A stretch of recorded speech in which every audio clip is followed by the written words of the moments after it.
Halo teman-teman, terima kasih telah mengklik channel ini. Melalui channel yang sederhana ini, kami membagikan kisah-kisah Buddhis dan inspirasi yang mungkin Anda suka dan menginspirasi hidup Anda. Baiklah, mari kita mulai. Kisah 30 Bikhu. Khotbah ini disampaikan oleh sang guru ketika sedang berdiam di Jetavana tentang 30 bikhu. Suatu hari, 30 bikhu yang berdiam di luar daerah datang mengunjungi sang guru. Anandathera melihat para bikhu itu ketika ia sedang menghampiri sang guru untuk melayani kebutuhan beliau. Maka ia sendiri pun berpikir, saya akan menunggu hingga sang guru telah membalas salam dengan para bikhu ini, dan kemudian saya akan melayani kebutuhan sang guru. Lalu ia pun menunggu di depan gerbang. Ketika sang guru telah membalas salam dengan mereka, beliau memberikan khotbah Dhamma dengan cara yang menyenangkan. Setelah mendengarkan khotbah Dhamma tersebut, semua bikhu itu mencapai tingkat kesucian arahat. Kemudian mereka terbang tinggi dan melesat di udara.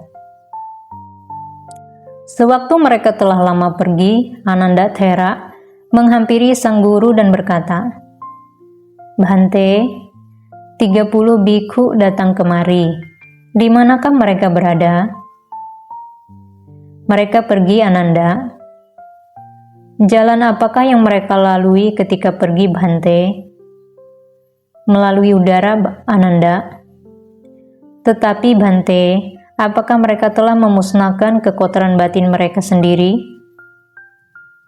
Ya, Ananda. Setelah mendengarkan khotbah Dhamma dari saya, mereka mencapai tingkat kesucian arahat. Pada saat itu, beberapa ekor angsa terbang melesat di udara. Sang guru berkata, Ananda, ia yang mengembangkan 4 tataran kemampuan batin secara penuh akan terbang melesat di udara seperti seekor angsa. Setelah berkata demikian, beliau mengucapkan bait berikut. Kawanan angsa mengikuti arah matahari. Mereka yang memiliki kesaktian terbang melesat di udara. Orang bijaksana pergi keluar dari dunia ini setelah menaklukkan Mara dan pengikutnya.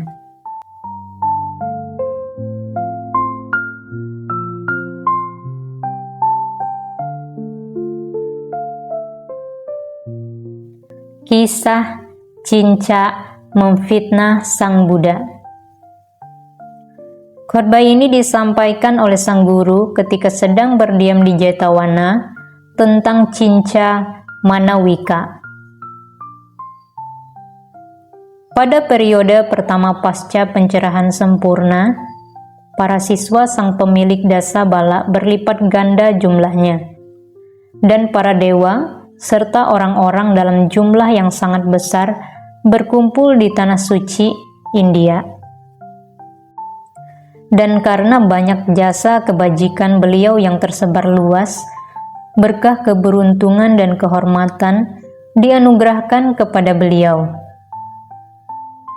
Namun para petapa aliran sesat kehilangan keberuntungan dan kekayaan, bagaikan kunang-kunang yang kehilangan cahaya sebelum matahari terbit.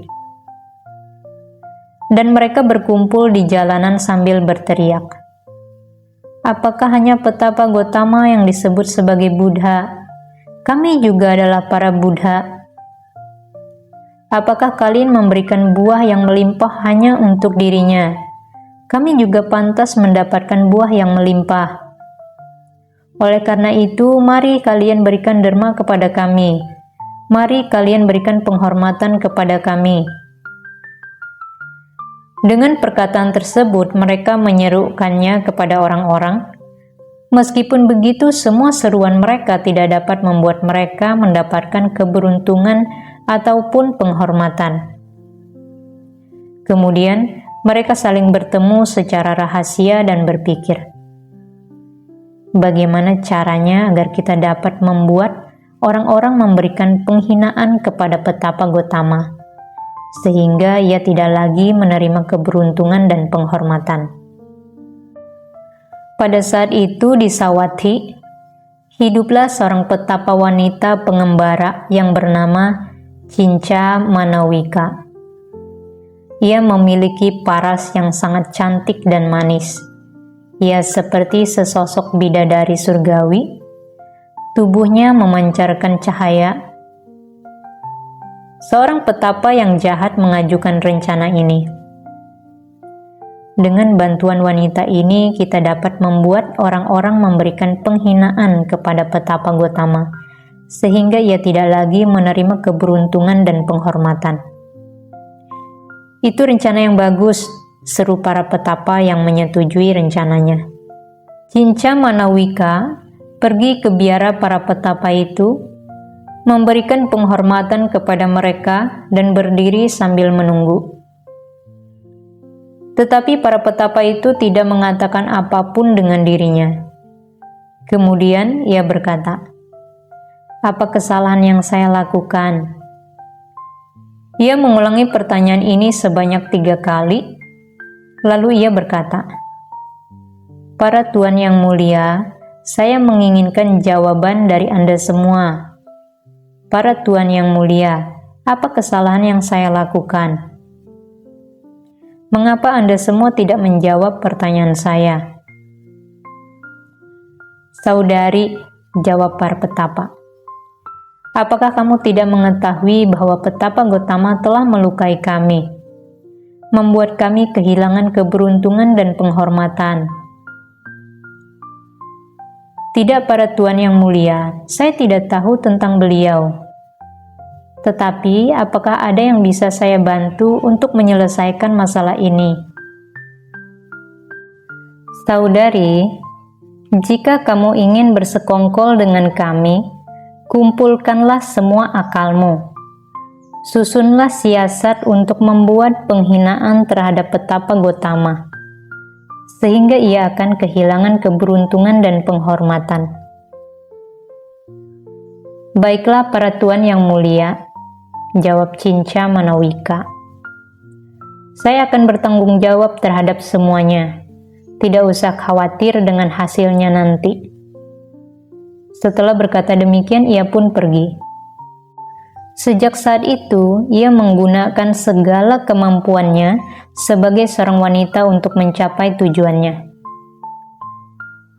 Ketika para penduduk Sawathi sedang berjalan pulang dari Jetawana setelah mendengarkan khotbah Dhamma, ia memakai kain merah dan membawa wewangian dan untaian bunga berjalan menuju Jetawana. "Kemanakah kamu hendak pergi sekarang?" orang-orang bertanya kepadanya. "Untuk apa kalian menanyakan kemana saya hendak pergi?" ia menjawab. Ia menghabiskan malam di dekat Jetawana, di biara tempat para petapa itu, dan keesokan paginya ketika orang-orang keluar dari kota untuk memberikan penghormatan pagi kepada sang guru, ia berjalan ke arah yang berlawanan dan pulang kembali ke kota. "Di manakah kamu menghabiskan malam?" orang-orang bertanya kepadanya. "Untuk apa kalian menanyakan di mana saya menghabiskan malam?" ia menjawab. 1,5 bulan kemudian, setiap kali mereka menanyakan pertanyaan ini kepadanya, ia menjawab, "Saya menghabiskan malam di Jetawana sendirian, bersama petapa Gotama di dalam Gandha Kuti." Dan dengan jawabannya, ia membuat keraguan dan kesalahpahaman muncul dalam pikiran orang-orang yang belum beralih keyakinan. Dan mereka berkata kepada diri sendiri, "Apakah ini benar atau salah?" Ketika 3 atau 4 bulan telah berlalu, ia membungkus perutnya dengan perban, supaya ia kelihatan seperti sedang hamil. Dan dengan memakai baju merah tua, ia pergi berkeliling sambil berkata, saya telah mengandung anak dari petapa Gotama. Demikianlah ia mengucapkan perkataan bodoh. Ketika 8 atau 9 bulan telah berlalu, ia mengikat sebatang kayu pada perutnya, menutupinya dengan sepotong kain. Sekujur tubuhnya membengkak dengan memukulkan kedua tangan dan kakinya, serta punggungnya menggunakan tulang rahang sapi, dan berpura-pura letih. Pada suatu malam, ia pergi ke balai kebenaran dan berdiri di hadapan Sang Tathagata. Di sana, dengan keagungan tahta Dhamma, Sang Tathagata duduk memberikan khotbah Dhamma, dan sambil berdiri di hadapan beliau, Cinca Manawika membuka mulutnya dan mencerca beliau dengan berkata, "Bhikkhu agung, betapa agungnya orang-orang yang Anda berikan khotbah Dhamma. Betapa manisnya suara Anda. Betapa halusnya tutur kata Anda.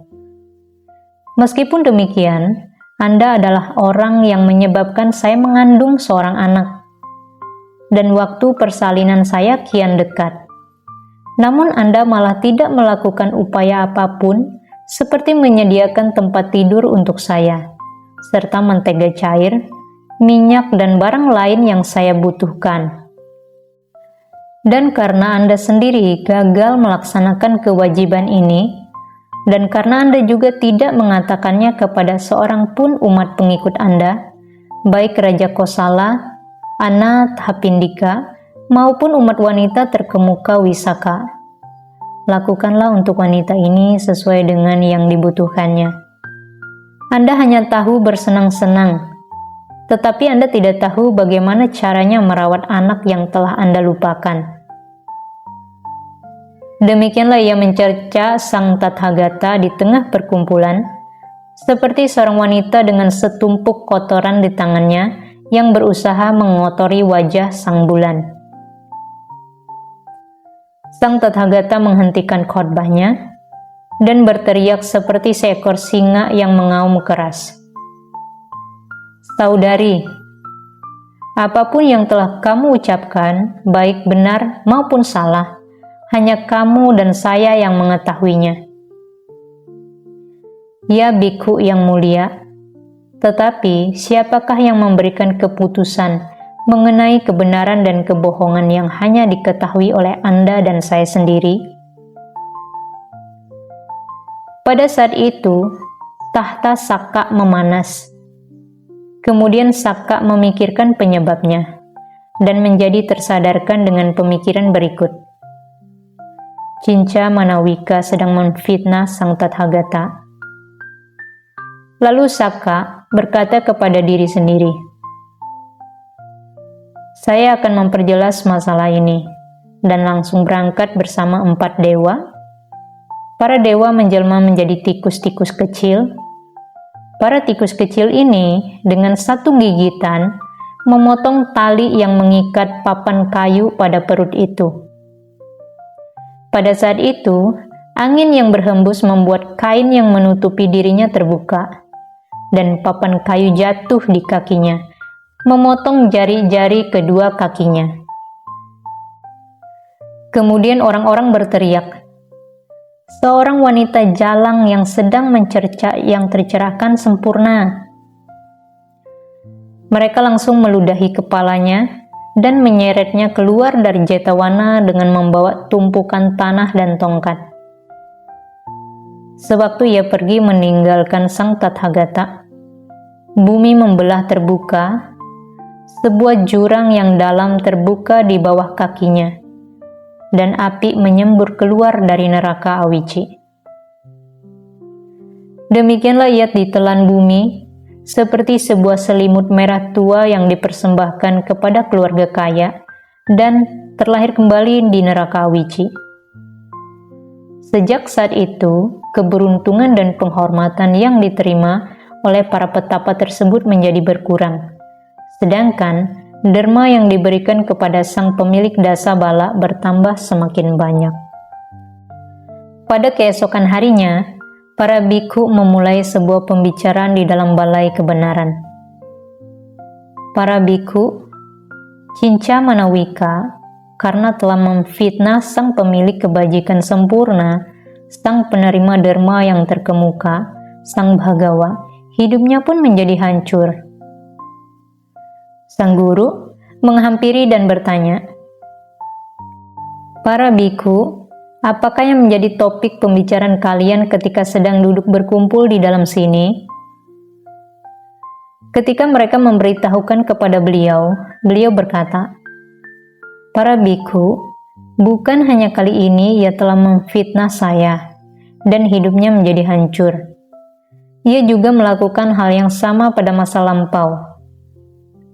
Setelah berucap demikian, beliau berkata, "Dengan pengecualian, jika raja menemukan kesalahan pada bagian lain dengan jelas, setelah ia sendiri melakukan penyelidikan terhadap semua bukti dengan penuh seksama, baik kecil maupun besar, ia hendaknya tidak menjatuhkan hukuman."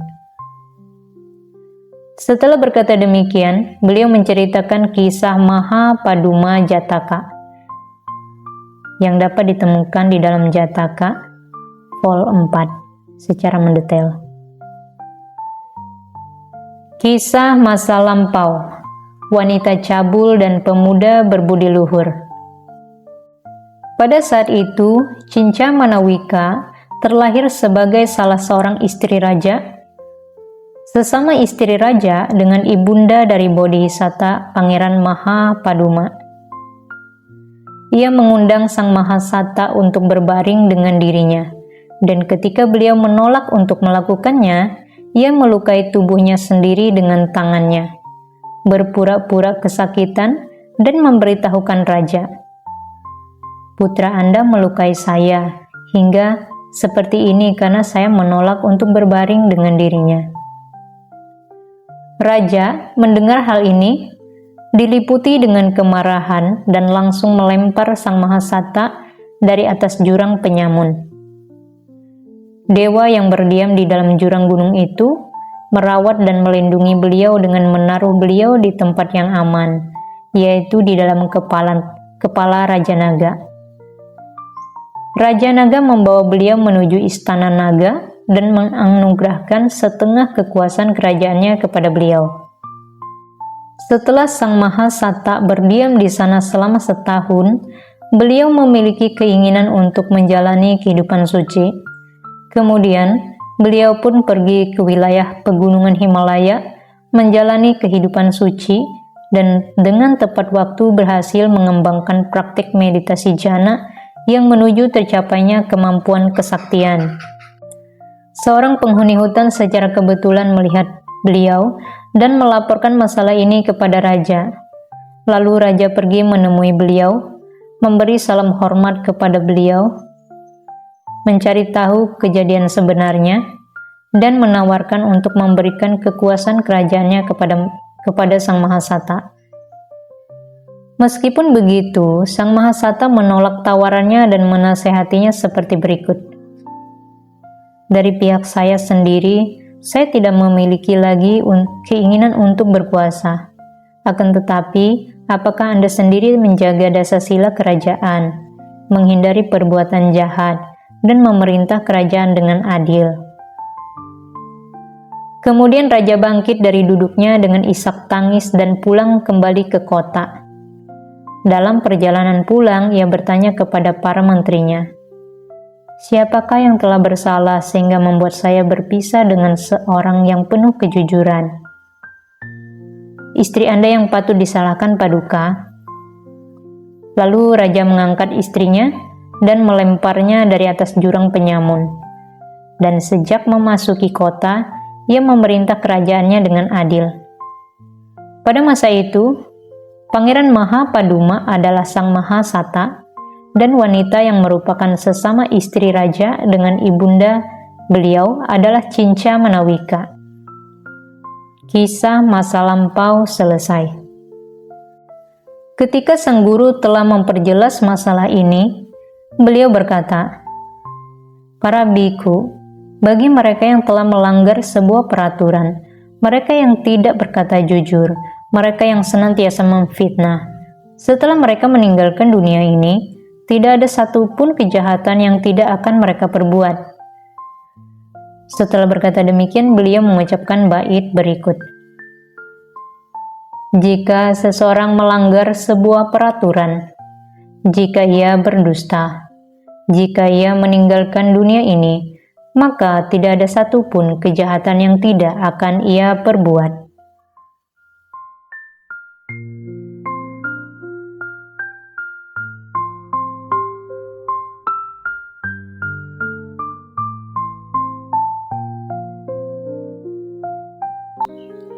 Demikianlah teman-teman akhir kisah ini. Semoga kisah ini memberikan inspirasi bagi Anda. Selamat menjalani hari ini, tetaplah kuat. Mari kita merawat kesehatan tubuh dan batin kita masing-masing, demi diri kita sendiri dan semesta.